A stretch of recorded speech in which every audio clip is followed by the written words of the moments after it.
ਜੋ ਭਾਰਤ ਦੇ ਵਿੱਚ ਹੁਣ ਹੋਰ ਹੋਣ ਵਾਲਾ ਆ, ਜਿਸ ਦੇ ਰੰਗ ਪਹਿਲਾਂ ਵੀ ਲੋਕੀ ਦੇਖ ਚੁੱਕੇ ਆ, ਉਸ ਦੇ ਮਾਰੇ ਅੱਜ ਤੱਕ ਨਹੀਂ ਉੱਠੇ ਨੋਟਬੰਦੀ। ਹੁਣ ਨੋਟਬੰਦੀ ਤਾਂ ਹੋ ਗਈ ਸੀ, ਵੋਟਬੰਦੀ ਹੋਈ ਨਹੀਂ ਗੀ, ਤੇ ਇਸ ਕਰਕੇ ਉਹ ਜਿਹੜਾ ਭਾਰਤ ਦਾ ਪ੍ਰਾਈਮ ਮਿਨਿਸਟਰ ਆ, ਉਹ ਬਾਰ-ਬਾਰ ਕੋਈ ਨਾ ਕੋਈ ਰੰਗ ਦਿਖਾਲਦਾ। 2000 ਦਾ ਨੋਟ ਬੰਦ ਕਰੂਗਾ। ਨੋਟਾਂ ਦਾ ਰੰਗ ਤਾਂ ਗੁਲਾਬੀ ਆ, ਪਰ ਕੰਮ ਇਹਨਾਂ ਦੇ ਕਾਲੇ ਆ। ਬਿਲਕੁਲ ਜੀ। ਇਹ ਗੁਲਾਬੀ ਨੋਟ ਜਦੋਂ ਆਇਆ ਸੀ ਤਦ ਤੋਂ ਹੀ ਇਹਦੀ ਇਸ ਗੱਲ ਨੂੰ ਲੈ ਕੇ ਚਰਚਾ ਸੀ ਕਿ ਇਹਨੇ ਰੰਗ ਵਟਾਉਣਾ, ਇਹਨੇ ਕਾਲੇ ਧੰਦੇ ਦੇ ਵਿੱਚ, ਕਾਲੀ ਬਲੈਕ ਮਨੀ ਦੇ ਵਿੱਚ ਵੱਡਾ ਯੋਗਦਾਨ ਪਾਉਣਾ, ਔਰ ਹੋਇਆ ਵੀ ਇਹ। 8 ਨਵੰਬਰ 2016 ਸਾਰਿਆਂ ਦੇ ਜ਼ਿਹਨ ਦੇ ਵਿੱਚ ਹੈ, ਜਦੋਂ ਅਚਾਨਕ 500 ਦਾ ਔਰ 1000 ਦਾ ਨੋਟ ਚੱਲਣ ਚੋਂ ਬਾਹਰ ਕਰ ਦਿੱਤਾ ਗਿਆ ਤੇ ਤੁਰੰਤ ਪ੍ਰਭਾਵ ਨਾਲ ਕਹਿਤਾ ਕਿ ਹੁਣ ਇਹ ਰੱਦੀ ਹੈ ਬਸ। ਤੇ ਉਸ ਤੋਂ ਬਾਅਦ ਹਫੜਾ ਤਫੜੀ ਇਹੋ ਜਿਹੀ ਮਚੀ ਮੁਲਕ ਦੇ ਅੰਦਰ, ਬੈਂਕਾਂ ਦੇ ਮੂਹਰੇ ਲਾਈਨਾਂ, ਜਾਨਾਂ ਜਾਣੀਆਂ ਲੋਕਾਂ ਦਾ ਆਪਣੇ 2-2 4-4 ਨੋਟ ਬਦਲਾਉਣ ਲਈ ਵੀ, ਪਰ ਜਿਨ੍ਹਾਂ ਦੇ ਲੱਖਾਂ ਕਰੋੜਾਂ ਦੇ ਨੋਟ ਸੀ ਉਹਨਾਂ ਦੇ ਬਦਲੇ ਵੀ ਗਏ ਤੇ ਬੈਂਕ ਕਹਿੰਦਾ ਜਿੰਨੇ ਛਾਪੇ ਸੀ ਉਹਦੇ ਨਾਲ ਵੱਧ ਸਾਡੇ ਕੋਲ ਆ ਵੀ ਗਏ। ਸੋ ਇਸ ਲਈ ਆਪਣੇ ਆਪ 'ਚ ਉਸ ਸਮੇਂ ਸਵਾਲ ਸੀਗਾ। ਪਰ 6.5 ਸਾਲ ਬਾਅਦ ਦੁਬਾਰਾ ਇੱਕ ਵਾਰ ਫਿਰ ਨੋਟਬੰਦੀ ਹੋਣਾ, ਔਰ ਇਸ ਨੋਟਬੰਦੀ ਨੂੰ ਹੁਣ ਉਹੇ ਜਿਹਾ ਹੀ ਨਾਂ ਦੇਣਾ ਜਿਹੋ ਜਿਹੀ ਪਹਿਲੀ ਨੋਟਬੰਦੀ ਨੂੰ ਦਿੱਤਾ ਗਿਆ। ਪਹਿਲੀ ਨੋਟਬੰਦੀ ਜਦੋਂ ਕੀਤੀ ਗਈ ਤਦ ਇਹ ਕਹਿ ਕੇ ਨੋਟਬੰਦੀ ਕੀਤੀ ਗਈ ਕਿ ਜੀ ਆਹ ਅਸੀਂ ਨੋਟ ਬੰਦ ਕਰ ਰਹੇ ਹਾਂ, ਇਹਦੇ ਨਾਲ ਜਿੰਨੀ ਬਲੈਕ ਮਨੀ ਪਈ ਆ ਉਹ ਮਿੱਟੀ ਹੋ ਜਾਣੀ ਆ, ਜਿੰਨਾ ਕਾਲਾ ਧਨ ਪਿਆ ਉਹ ਮਿੱਟੀ ਹੋ ਜਾਣਾ, ਉਹ ਬਾਹਰ ਰੂੜੀਆਂ ਤੇ ਰੁਲੂਗਾ। ਜਿਹੜੇ ਵਿਦੇਸ਼ਾਂ ਤੋਂ ਮਤਲਬ ਕਿ ਵਿਰੋਧੀ ਮੁਲਕ ਦੇਸ਼ ਦੇ ਸਾਡੇ ਖਿਲਾਫ ਪੈਸਾ ਇਕੱਠਾ ਕਰਦੇ ਨੇ, ਟੈਰਰਿਸਟਾਂ ਨੂੰ ਦਿੰਦੇ ਨੇ ਜੀ, ਨਸ਼ੇ ਵਾਲੇ ਸਮਗਲਰਾਂ ਨੂੰ ਦਿੰਦੇ ਨੇ ਜੀ, ਉਹਨਾਂ ਦਾ ਸਾਰਾ ਪੈਸਾ ਰਾਖ ਹੋ ਜਾਣਾ। ਭ੍ਰਿਸ਼ਟਾਚਾਰੀ ਖਤਮ ਹੋ ਜਾਣੀ ਹੈ, ਇਹਦੇ ਨਾਲ ਨਕੇਲ ਪੈ ਜਾਣੀ ਹੈ। ਸੋ ਇਸ ਲਈ ਜੀ ਨਕਲੀ ਨੋਟਾਂ ਦਾ ਕਾਰੋਬਾਰ ਬੰਦ ਹੋ ਜਾਣਾ। ਇਹ ਸਾਰੇ ਹਵਾਲੇ ਦੇ ਕੇ 500 ਦਾ ਤੇ 1000 ਦਾ ਨੋਟ ਬੰਦ ਕੀਤਾ ਗਿਆ। ਤੇ ਉਸ ਤੋਂ ਬਾਅਦ ਫਿਰ ਲੋਕਾਂ ਨੂੰ ਸੀਗਾ ਕਿ ਸ਼ਾਇਦ ਮਤਲਬ ਕਿ ਕੁਝ ਚੰਗਾ ਹੋਊਗਾ, ਪਰ ਹੋਇਆ ਕੀ ਜੀ, ਚਲੋ 200 ਦਾ ਨੋਟ ਨਵਾਂ ਲਿਆਂਦਾ ਤੁਸੀਂ, 500 ਦਾ ਨੋਟ ਫਿਰ ਉਹਦੇ ਬਦਲੇ 'ਚ ਨਵਾਂ ਆ ਗਿਆ, ਪਰ 1000 ਦੇ ਨੋਟ ਦੀ ਥਾਂ ਤੇ ਜਦੋਂ 2000 ਦਾ ਨੋਟ ਆਇਆ ਤਦ ਸਾਰੇ, ਚਾਹੇ ਆਰਥਿਕ ਮਾਹਰ ਸੀ, ਚਾਹੇ ਬੈਂਕਾਂ ਵਾਲੇ ਸੀ, ਚਾਹੇ ਰਾਜਨੀਤਿਕ ਤੌਰ ਤੇ ਸਮਝ ਵਾਲੇ ਸੀ, ਉਹ ਸਾਰੇ ਕਹਿੰਦੇ ਕਿ ਭਾਈ ਆਹ ਤਾਂ ਭ੍ਰਿਸ਼ਟਾਚਾਰੀ ਨੂੰ ਨਵਾਂ ਅੱਡਾ ਦਿੱਤਾ, ਆਹ ਬਲੈਕ ਮਨੀ ਨੂੰ ਨਵਾਂ ਅੱਡਾ ਦਿੱਤਾ, ਔਰ ਹੋਇਆ ਵੀ ਉਹੇ ਜਿਹਾ ਕੁਛ। ਸੋ ਇਸ ਲਈ ਕਹਿਣ ਨੂੰ ਗੁਲਾਬੀ ਰੰਗ ਦਾ ਨੋਟ ਸੀ, ਪਰ ਉਹਦੇ ਕੰਮ ਕਾਲੇ ਸੀ, ਕਿਉਂਕਿ ਉਹ ਸਾਰਾ ਕੁਝ ਲੋਕਾਂ ਨੂੰ ਉਹ ਨੋਟ, ਖਾਸ ਕਰ ਚਾਹੇ ਉਹ ਰਾਜਨੀਤਿਕ ਧਿਰ ਨੇ, ਚਾਹੇ ਉਹ ਵਪਾਰੀ ਅਦਾਰੇ ਨੇ, ਚਾਹੇ ਉਹ ਵੱਡੇ ਕਾਰਪੋਰੇਟ ਘਰਾਣੇ ਨੇ, ਚਾਹੇ ਉਹ ਕਿਸੇ ਨੇ ਪ੍ਰੋਜੈਕਟ ਪਾਸ ਕਰਾਉਣੇ ਨੇ, ਚਾਹੇ ਰਿਸ਼ਵਤ ਦੇਣੀ ਹੈ ਚਾਹੇ ਲੈਣੀ ਆ, ਉਹਨਾਂ ਨੂੰ ਨੋਟ ਸਹੇਜਣਾ, ਸੰਭਾਲਣਾ, ਢੋਣਾ, ਲਿਜਾਣਾ ਇੰਨਾ ਆਸਾਨ ਸੀ। ਸੋ ਇਸ ਲਈ ਉਲਟਾ ਉਹਨਾਂ ਦਾ ਕੰਮ ਤਾਂ ਆਸਾਨ ਕਰ ਦਿੱਤਾ ਗਿਆ। ਸੋ ਇਸ ਤੋਂ ਬਾਅਦ ਫਿਰ ਜਦੋਂ ਇਸ ਦਾ ਰੋਸ ਹੋਣ ਲੱਗਿਆ, ਵਿਰੋਧ ਹੋਣ ਲੱਗਿਆ, ਫਿਰ ਸਰਕਾਰ ਨੇ ਹੌਲੀ ਹੌਲੀ ਇਸ ਗੱਲ ਦਾ ਪ੍ਰਚਾਰ ਹੌਲੀ ਹੌਲੀ ਛੱਡਣਾ ਸ਼ੁਰੂ ਕੀਤਾ ਕਿ ਜੀ ਇਹ ਨੋਟ ਤਾਂ ਨਾ, ਭਾਰਤ ਦੇ ਅੰਦਰ ਜਿਹੜਾ ਨੋਟਾਂ ਦਾ ਪਸਾਰ ਸੀ, ਉਹਦੀ ਜਿਹੜੀ ਕਮੀ ਆ ਗਈ ਸੀ 500 ਦਾ 1000 ਦਾ ਨੋਟ ਬੰਦ ਕਰਕੇ, ਉਹਨੂੰ ਪੂਰਾ ਕਰਨ ਲਈ ਇਹ ਛਾਪਿਆ। ਤੇ ਹੌਲੀ ਹੌਲੀ ਫਿਰ ਅਸੀਂ ਇਹਦੀ ਦੇਖੋ ਜੀ ਛਪਾਈ ਬੰਦ ਕਰਾਂ। ਸਵਾਲ ਇਹ ਹੈ ਕਿ ਭਾਈ ਨੋਟ ਛਾਪਣ ਦੇ ਵੀ ਤਾਂ ਖਰਚਾ ਹੋਇਆ, ਨੋਟ ਲਿਆਉਣ ਤੇ ਦਾ ਵੀ ਖਰਚਾ ਹੋਇਆ, ਹੁਣ ਉਹ ਬੰਦ ਕਰਨ ਦੀ ਪ੍ਰਕਿਰਿਆ ਦਾ ਫਿਰ ਖਰਚਾ, ਫਿਰ ਨਵਾਂ ਫਿਰ ਲਿਆਉਣਾ। ਜੇ ਉਸੇ ਸਮੇਂ ਤੁਸੀਂ 1000 ਦਾ ਨੋਟ ਨਵਾਂ ਲਿਆਉਂਦੇ ਜਾਂ 500 ਦਾ ਨੋਟ ਹੀ ਰੱਖ ਲੈਂਦੇ, ਨਾ ਛਾਪਦੇ, ਸੋ 500 ਦਾ ਨੋਟ ਡਬਲ, ਜਿੰਨੇ ਚ 2000 ਦੇ ਨੋਟ ਛਾਪੇ ਨੇ ਉਹਨੇ ਚ 500 ਦੇ ਨੋਟ ਵੀ ਛਾਪ ਲੈਂਦੇ। ਸੋ ਇਸ ਲਈ ਆਹ ਹੁਣ ਤਰੀਕਾ ਕਹਿ ਕੇ, ਇਹ ਸਿੱਧਾ ਤਰੀਕਾ ਇਹੀ ਹੈ ਕਿ ਕੇਂਦਰ ਸਰਕਾਰ ਜਾਂ RBI ਦੇ ਰਾਹੀਂ ਹੁਣ ਇਹ ਆਪਣੀ ਗਲਤੀ ਲੁਕਾਈ ਜਾ ਰਹੀ ਹੈ, ਛੁਪਾਈ ਜਾ ਰਹੀ ਹੈ, ਇਹ ਦਮ ਭਰ ਕੇ ਕਿ ਜੀ ਹੁਣ ਦੇਖੋ ਅਸੀਂ 2000 ਦਾ ਨੋਟ ਬੰਦ ਕਰਤਾ, ਹੁਣ ਭ੍ਰਿਸ਼ਟਾਚਾਰ ਨੂੰ ਨੱਥ ਪੈ ਜੂ। ਭਾਈ ਜਦ ਲਿਆਂਦਾ ਸੀ, ਜਦ ਵੀ ਤੁਸੀਂ ਇਹੀ ਕਹਿੰਦੇ ਸੀ ਭ੍ਰਿਸ਼ਟਾਚਾਰ ਨੂੰ ਨੱਥ ਪੈ ਜੂ, ਹੁਣ ਕਹਿੰਦੇ ਬੰਦ ਹੋਣਾ ਨੱਥ ਪੈ ਜੂ। ਇਸ ਲਈ ਇਹ ਦੋਹਰਾ ਮਾਪਦੰਡ ਆਪਣੀ ਗਲਤੀ, ਆਪਣੀ ਕੁਤਾਹੀ ਲੁਕਾਉਣ ਲਈ ਹੈ। ਮੈਂ ਕੁਝ ਤੱਥ ਦੇਖ ਰਿਹਾ ਸੀ, ਉਹ ਤੱਥਾਂ ਦੇ ਹਵਾਲੇ ਨਾਲ ਇਹ ਗੱਲ ਸਾਹਮਣੇ ਆਉਂਦੀ ਹੈ ਕਿ 2016-17 ਦੇ ਵਿੱਚ ਵੱਡੀ ਤਾਦਾਦ ਦੇ ਵਿੱਚ 2000 ਦਾ ਨੋਟ ਛਾਪਿਆ ਗਿਆ। ਕਰੀਬ 350 ਕਰੋੜ ਨੋਟ 2016-17 ਚ ਛਾਪੇ 2000 ਦੇ। ਫਿਰ 2017-18 ਚ ਗਿਣਤੀ ਘਟਾ ਕੇ 15 ਕਰੋੜ ਕਰ ਲਈ। ਕਹਿੰਦੇ ਜੀ 15 ਕਰੋੜ 10 ਲੱਖ ਨੋਟ 2000 ਦੇ ਫਿਰ 2017-18 ਛਾਪੇ। 2018-19 ਦੇ ਵਿੱਚ 5 ਕਰੋੜ ਤੋਂ ਵੀ ਘੱਟ ਨੋਟ ਛਾਪੇ। 4 ਕਰੋੜ 70 ਲੱਖ ਦੇ ਕਰੀਬ 2000 ਦੇ ਨੋਟਾਂ ਦੀ ਛਪਾਈ ਹੋਈ। ਸੋ ਕੁੱਲ ਇਹ ਜੀ ਨੋਟ 370 ਕਰੋੜ ਦੇ ਕਰੀਬ ਲਗਭਗ 2000 ਦੇ ਨੋਟਾਂ ਦੀ ਛਪਾਈ ਹੋਈ, ਜਿਹਦੇ ਨਾਲ 7.40 ਲੱਖ ਕਰੋੜ ਰਾਸ਼ੀ ਸਰਕਲ ਚ ਘੁੰਮੀ। ਪਰ 2019 ਦੇ ਵਿੱਚ ਨੋਟ ਦੀ ਛਪਾਈ 4 ਕਰੋੜ 70 ਲੱਖ ਨੋਟ ਛਾਪਣ ਤੋਂ ਬਾਅਦ ਲਗਭਗ ਬੰਦ ਹੋ ਗਈ। ਫਿਰ ਨਾ 19-20 ਚ ਛਪਿਆ, ਨਾ 20-21 ਛਪਿਆ, ਨਾ 22-23। ਸੋ ਇਸ ਲਈ ਬਹੁਤ ਸਮੇਂ ਪਹਿਲਾਂ ਅਸੀਂ ਆਪਣੇ ਦਰਸ਼ਕਾਂ ਨੂੰ, ਆਪਣੇ ਸਰੋਤਿਆਂ ਨੂੰ ਜਾਂ ਵੱਖ-ਵੱਖ ਮਾਧਿਅਮ ਰਾਹੀਂ ਜਿੱਥੇ ਮੈਨੂੰ ਗੱਲ ਕਰਨ ਦਾ ਮੌਕਾ ਹੁੰਦਾ, ਮੈਂ ਉਹ ਧਿਆਨ ਚ ਲਿਆਉਂਦਾ ਰਿਹਾ ਕਿ ਭਾਈ ਆਹ ਖੇਡ ਸ਼ੁਰੂ ਹੋ ਗਿਆ। 2000 ਦਾ ਨੋਟ ਹੁਣ ਸਰਕਾਰ ਨੇ ਬੰਦ ਕਰਨਾ ਹੀ ਕਰਨਾ, ਕਿਉਂਕਿ ਸਰਕਾਰ ਦਾ ਇਹਦੇ ਵਿੱਚ ਨਾਕਾਮੀ ਵੀ ਹੋ ਗਈ, ਸਰਕਾਰ ਇਹਦੇ ਵਿੱਚ ਫਸ ਵੀ ਗਈ, ਬਦਨਾਮੀ ਵੀ ਹੋ ਰਹੀ ਹੈ ਕਿ ਜਿਹਦੇ ਨਾਲ ਭ੍ਰਿਸ਼ਟਾਚਾਰ ਵੀ ਮਹਿੰਗੀ ਹੋ ਗਈ, ਰਿਸ਼ਵਤ ਵੀ ਮਹਿੰਗੀ ਹੋ ਗਈ, ਕਾਲਾ ਧਨ ਵੀ ਉਵੇਂ ਹੀ ਹੈ, ਨੋਟ ਛਪਣੋਂ ਵੀ ਨਹੀਂ ਰੁਕੇ। ਤੁਸੀਂ ਕਹਿੰਦੇ ਸੀ ਨਕਲੀ ਨੋਟ ਨਹੀਂ ਬਣਨਗੇ, ਇਹਦੇ ਕਾਗਜ਼ ਇੰਨਾ ਘਟੀਆ ਰੰਗ ਉੱਡ ਜਾਂਦਾ ਇਹਦਾ ਹੈ, ਇੱਕੋ ਮਸ਼ੀਨ ਚੋਂ ਨਿਕਲੇ ਨੋਟ ਅੱਡੋ ਅੱਡ ਤਰ੍ਹਾਂ ਦੇ ਨੇ, ਕਟਿੰਗ ਅੱਡੋ ਅੱਡ ਤਰ੍ਹਾਂ ਦੀ ਆ।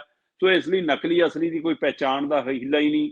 ਜਦੋਂ ਇਹ ਨੋਟ ਲਿਆਂਦਾ ਸੀ ਤਦ ਬਕਾਇਦਾ ਸਾਡਾ ਰਾਸ਼ਟਰੀ ਚੈਨਲ ਦਾ ਇੱਕ ਵੱਡਾ ਖਬਰੀ ਚੈਨਲ ਉਹਦੀ ਐਂਕਰ ਦਾ ਨੋਟ ਐਂ ਕਰ ਦਿਖਾਉਂਦੀ ਸੀ ਕਿ ਇਹਦੇ ਵਿੱਚ ਚਿੱਪ ਲੱਗੀ ਹੋਏਗੀ, ਸੁਰੱਖਿਆ ਚਿੱਪ ਲੱਗੀ ਹੋਏਗੀ, ਤੁਹਾਡਾ ਨੋਟ ਜਦੇ ਫੜ ਲਿਆ ਜਾਏਗਾ, ਨਕਲੀ ਹੈ ਅਸਲੀ ਹੈ, ਕਿਸੇ ਨੇ ਚੋਰੀ ਕਰ ਲਿਆ ਪਤਾ ਲੱਗ ਜਾਏਗਾ, ਰਡਾਰ ਤੇ ਹੋਏਗਾ। ਬੜਾ ਉਹ ਚਿੱਪ ਕਿੱਥੇ ਗਈ, ਨੋਟ ਕਿੱਥੇ ਗਿਆ? ਹੁਣ ਲੋਕ ਕਮੈਂਟ ਕਰਦੇ ਨੇ ਕਿ ਜੀ ਚਿੱਪ ਕੱਢ ਲਈ ਹੈ ਨੋਟ ਤਾਂ ਵਾਪਸ ਕਰਨਾ ਕਿ ਚਿੱਪ ਸਣੇ ਮੋੜਨਾ। ਸੋ ਇਸ ਲਈ ਇਸ ਸਥਿਤੀ 'ਚ ਲਿਆ ਕੇ ਖੜਾ ਕੀਤਾ। ਪਰ ਜਿੱਥੋਂ ਤੱਕ ਹੁਣ ਫਿਕਰਮੰਦੀ ਵਾਲੀ ਗੱਲ ਹੈ, ਉਹ ਫਿਕਰਮੰਦੀ ਅਜੇ ਵੀ ਸਧਾਰਨ ਲੋਕਾਂ ਨੂੰ, ਬੜੇ ਘਰਾਣਿਆਂ ਲਈ ਕੋਈ ਫਿਕਰਮੰਦੀ ਨਹੀਂ, ਕਿਉਂਕਿ ਉਹਦੇ ਦੋ ਪਹਿਲੂ ਨੇ। ਪਹਿਲੀ ਗੱਲ ਤਾਂ ਇਹ ਹੈ ਕਿ ਕਹਿੰਦੇ ਜੀ ਜਿਹਦੇ ਕੋਲ ਨੋਟ ਹੈਗੇ ਨੇ ਬੈਂਕ 'ਚ ਜਿੰਨੇ ਮਰਜ਼ੀ ਜਮ੍ਹਾਂ ਕਰਾ ਸਕਦਾ, ਜਿਹਦੇ ਕੋਲ ਬੈਂਕ ਖਾਤਾ ਨਹੀਂ ਹੈਗਾ ਉਹ ਸਿਰਫ 10 ਨੋਟ ਬਦਲਾ ਸਕਦਾ। ਹੁਣ ਇੱਥੇ ਆ ਕੇ ਮਸਲਾ ਕਰਨਾ, ਬੇਸ਼ੱਕ ਇਹ ਨੋਟਬੰਦੀ 2 ਦੇ ਵਿੱਚ ਪਹਿਲਾਂ ਵਾਂਗ ਲੰਬੀਆਂ ਲਾਈਨਾਂ ਨਾ ਦਿਖਣ, ਪਰ ਫਿਕਰਮੰਦੀ ਪਹਿਲਾਂ ਵਾਲੀ ਉਹ ਦਿਖੂਗੀ। ਅਫਰਾ ਤਫਰੀ, ਜਿਹੜੇ ਗਰੀਬ ਲੇਬਰ ਮਜ਼ਦੂਰ ਦੁਕਾਨਦਾਰ ਛੋਟੇ ਘਰੇਲੂ ਕਿਸੇ ਬੀਬੀ ਭੈਣ ਕੋਲ 2000 ਦੇ 4 ਨੋਟ ਵੀ ਨੇ ਨਾ, ਉਹਨੂੰ ਵੀ ਫਿਕਰ ਰਹਿਣਾ ਹੁਣ ਫਿਰ ਕਿ ਲੈ ਭਾਈ ਕੋਈ ਮੇਰੇ ਨਾਲ ਫਿਰ ਲੋਚਾ ਨਾ ਹੋ ਜਾਵੇ, ਸੋ ਮੇਰੇ ਨਾਲ ਫਿਰ ਕੋਈ ਧੋਖਾਧੜੀ ਨਾ ਹੋ ਜਾਵੇ। ਪਰ ਇਹ ਕਹਿੰਦੇ ਜੀ ਬੈਂਕ ਖਾਤੇ 'ਚ ਜਿੰਨੇ ਮਰਜ਼ੀ ਜਮ੍ਹਾਂ ਕਰਾ ਲਓ, ਕੋਈ ਮਸਲਾ ਨਹੀਂ, ਕਿਉਂਕਿ ਇੱਕ ਸਾਲ 'ਚ ਤੁਸੀਂ ਆਪਣੇ ਸੇਵਿੰਗ ਖਾਤੇ 'ਚ 10 ਲੱਖ ਤੱਕ ਦੀ ਰਾਸ਼ੀ ਜਮ੍ਹਾਂ ਕਰਾ ਸਕਦੇ ਹੋ। 49,900 ਰੁਪਈਆ ਤੁਸੀਂ ਬਿਨਾਂ ਪੈਨ ਕਾਰਡ ਤੋਂ ਆਪਣੇ ਖਾਤੇ 'ਚ ਜਮ੍ਹਾਂ ਕਰਾ ਸਕਦੇ ਹੋ। ਪਰ ਜੇ 10 ਲੱਖ ਤੋਂ ਉੱਪਰ ਸਾਲ ਦੀ ਰਾਸ਼ੀ ਹੋ ਜਾਂਦੀ ਹੈ ਫਿਰ ਤੁਹਾਨੂੰ ਮਤਲਬ ਨੋਟਿਸ ਵੀ ਆ ਸਕਦਾ ਹੈ ਇਨਕਮ ਟੈਕਸ ਵਿਭਾਗ ਦਾ, ਜਾਂ ਫਿਰ ਜੇਕਰ ਤੁਹਾਡਾ ਕਰੰਟ ਅਕਾਊਂਟ ਤੁਸੀਂ ਜਿੰਨੇ ਮਰਜ਼ੀ ਜਮ੍ਹਾਂ ਕਰਾ ਸਕਦੇ ਹੋ, ਉੱਥੇ ਆਪਣਾ ਆਪ ਹੀ ਸੀਏ ਨੇ ਹਿਸਾਬ ਕਿਤਾਬ ਲੈਣਾ। ਇਸ ਲਈ ਜਿਹੜੇ ਬੜੇ ਘਰਾਣਿਆਂ ਕੋਲ ਜੇ ਨੋਟ ਪਏ ਹੋਣਗੇ ਉਹਨਾਂ ਨੂੰ ਬਦਲਣ ਲਈ ਕੋਈ ਮੁਸ਼ਕਲ ਨਹੀਂ। ਮੁਸ਼ਕਲ ਫਿਰ ਉਹਨੂੰ ਆਉਣੀ ਆ ਜਿਹਦਾ ਬੈਂਕ ਖਾਤਾ ਨਹੀਂ ਆ ਤੇ ਜਿਹੜਾ ਚਾਹੁੰਦਾ ਕਿ ਮੇਰਾ 2000 ਦੇ ਨੋਟ ਲੈ ਲਓ, ਮੈਨੂੰ ਉਹਦੇ ਬਦਲੇ 500 ਦੇ 100 ਦੇ 200 ਦੇ ਨੋਟ ਦੇ ਦਿਓ, ਤੇ ਉੱਥੇ ਕਹਿਣਗੇ ਨਾ ਤੇਰੇ 10 ਨੋਟ ਬਦਲੇ ਜਾਣਗੇ। ਸੋ ਇਸ ਲਈ ਹੁਕਮ ਆਰਬੀਆਈ ਨੇ ਸੁਣਾਇਆ। ਕਿਉਂ ਮੋਦੀ ਜੀ ਹੁਣ ਕਿਉਂ ਨਹੀਂ ਸਾਹਮਣੇ ਆਏ? ਨੋਟਬੰਦੀ ਦੇ ਸਮੇਂ ਮੋਦੀ ਜੀ ਨੇ ਆਪਣੀ ਪਿੱਠ ਥਪਥ ਪਾਈ ਸੀ, ਬੜਾ ਕੁਝ ਗਾਇਆ ਸੀ, ਬੜਾ ਕੁਝ ਵਾਅਦਾ ਕੀਤਾ ਸੀ, ਨਕਲੀ ਨੋਟਾਂ ਦਾ ਕਾਰੋਬਾਰ, ਨੈਕਸਸ ਤੋੜਨਾ, ਨਸ਼ਿਆਂ ਦਾ, ਹਥਿਆਰਾਂ ਦਾ, ਫਿਰ ਇਹ ਜੀ ਕਾਲਾ ਧਨ, ਇਹ ਜੀ ਭ੍ਰਿਸ਼ਟਾਚਾਰੀ। ਤੇ ਹੁਣ ਪਤਾ ਹੈ ਕਿ ਹੁਣ ਇਹਦੇ ਤੇ ਸਵਾਲ ਹੋਣਗੇ, ਇਸ ਲਈ ਹੁਣ ਆਰਬੀਆਈ ਤੋਂ ਕਹਾਤਾ। ਤੇ ਪਰ ਇਹਦਾ ਜਾਪਾਨੀ ਕਨੈਕਸ਼ਨ ਮੈਨੂੰ ਸਮਝ ਨਹੀਂ ਆਇਆ ਕਿ ਜਾਪਾਨੀ ਕਨੈਕਸ਼ਨ ਕੀ ਆ। 8 ਨਵੰਬਰ 2016 ਨੂੰ ਜਦੋਂ ਨੋਟਬੰਦੀ ਹੋਈ, ਨੋਟਬੰਦੀ ਕਰਨ ਤੋਂ ਬਾਅਦ 12 ਨਵੰਬਰ ਨੂੰ ਮੋਦੀ ਜੀ ਜਾਪਾਨ ਨੂੰ ਉੱਡ ਗਏ ਸੀਗੇ, ਜਾਪਾਨ ਦੀ ਯਾਤਰਾ ਤੇ ਚਲੇ ਗਏ। ਤੇ ਹੁਣ 19 ਮਈ 2023 ਨੂੰ ਜਦੋਂ ਦੂਜੀ ਵਾਰ ਨੋਟਬੰਦੀ ਦਾ ਐਲਾਨ ਹੋਇਆ, ਬੇਸ਼ੱਕ ਐਲਾਨ ਐਕਟੀ ਆਰਬੀਆਈ ਨੇ ਕੀਤਾ, ਪਰ ਇਸ ਦੌਰਾਨ ਮੋਦੀ ਜੀ ਜਾਪਾਨ ਬੈਠੇ ਨੇ। ਸੋ ਕੀ ਇਹ ਕੋਈ ਜਾਪਾਨ ਕਨੈਕਸ਼ਨ ਵੀ ਹੈ? ਇਹਦੀ ਚਰਚਾ ਵੀ ਖੂਬ ਹੈ। ਪਰ ਆਰਬੀਆਈ ਨੇ ਕਿਹਾ ਕਿ ਲੋਕਾਂ ਨੂੰ ਫਿਕਰ ਕਰਨ ਦੀ ਲੋੜ ਨਹੀਂ, ਘਬਰਾਉਣ ਦੀ ਲੋੜ ਨਹੀਂ, ਚਿੰਤਾ ਦੀ ਲੋੜ ਨਹੀਂ, ਕਿਉਂਕਿ ਅਸੀਂ 2000 ਦਾ ਨੋਟ ਆ ਜਿਹੜਾ ਤੁਸੀਂ ਉਹਨੂੰ ਬੈਂਕ 'ਚ ਜਾ ਕੇ ਜੇ ਬਦਲਾਉਣਾ ਹੈ ਤਾਂ 10 ਨੋਟ ਲੈ ਜਾਓ, ਤੁਹਾਡੇ ਬਦਲੇ ਜਾਣਗੇ, ਪਰ ਤੁਹਾਡਾ ਖਾਤਾ ਨਹੀਂ। ਜੇ ਖਾਤਾ ਹੈ ਤਾਂ ਖਾਤੇ 'ਚ ਜਮ੍ਹਾਂ ਕਰਾ ਦਿਓ, ਕੋਈ ਮਸਲਾ ਨਹੀਂ। ਫਿਰ ਖਾਤੇ 'ਚ ਲਿਮਿਟ ਕੋਈ ਨਹੀਂ, ਜਿੰਨੇ ਮਰਜ਼ੀ ਨੋਟ ਜਮ੍ਹਾਂ ਕਰਾ ਸਕਦੇ ਹੋ। ਬਸ ਫਿਰ ਉਹਦੀ ਨਜ਼ਰਸਾਨੀ ਹੈ ਕਿ ਪੈਨ ਕਾਰਡ ਵਾਲਾ ਹੈ, ਬਿਨਾਂ ਪੈਨ ਕਾਰਡ ਵਾਲਾ ਹੈ, ਜਾਂ ਮਤਲਬ ਕਿ ਤੁਹਾਡਾ ਕਰੰਟ ਅਕਾਊਂਟ ਹੈ, ਕਿਸੇ ਵੀ ਅਕਾਊਂਟ ਹੈ। ਸੋ ਇਸ ਹਵਾਲੇ ਨਾਲ ਹੋ ਸਕਦਾ। ਪਰ ਹੁਣ ਸਵਾਲ ਇਹ ਹੈ ਕਿ ਪਿਛਲੇ 2018-19 ਤੋਂ ਨੋਟ ਛਪਣਾ ਬੰਦ ਹੋ ਗਿਆ ਸੀ ਜੀ। ਉਸ ਤੋਂ ਬਾਅਦ ਇਹ ਨੋਟ ਨੂੰ ਏਟੀਐਮ ਚੋਂ ਨਿਕਲਣਾ ਬੰਦ ਹੋ ਗਿਆ ਸੀ। ਉਸ ਤੋਂ ਬਾਅਦ ਬੈਂਕਾਂ ਨੇ ਵੀ ਇਹ ਨੋਟ ਲਗਭਗ ਦੇਣਾ ਬੰਦ ਕਰਤਾ ਸੀ। ਬੈਂਕਾਂ ਨੂੰ ਚੁੱਪ ਕਰਕੇ ਹਦਾਇਤ ਆ ਗਈ ਸੀ ਕਿ ਜੇ 2000 ਦਾ ਨੋਟ ਕੋਈ ਜਮ੍ਹਾਂ ਕਰਾ ਕੇ ਜਾਂਦਾ ਉਹਨੂੰ ਵਾਪਸ ਲਈ ਜਾਓ। ਸੋ ਹੁਣ ਇਸ ਆਪਣੀ ਗਲਤੀ ਸੁਧਾਰ ਨੂੰ ਵੀ ਇਹ ਗੋਗਾ ਗਾ ਰਹੇ ਨੇ ਕਿ ਨਹੀਂ ਜੀ ਅਸੀਂ ਤਾਂ ਮਤਲਬ ਕਿ ਲੋਕਾਂ ਦੀ ਸਹਾਇਤਾ ਲਈ ਕਰ ਰਹੇ ਹਾਂ। ਹੋ ਸਕਦਾ ਹੁਣ ਕੋਈ ਨਵਾਂ ਸ਼ੋਸ਼ਾ ਆ ਜਾਵੇ, ਹੈਰਾਨ ਹੋਣ ਦੀ ਲੋੜ ਨਹੀਂ ਜੇ 700 ਦਾ ਜਾਂ 300 ਦਾ ਨੋਟ ਆ ਜਾਵੇ ਬਾਜ਼ਾਰ 'ਚ।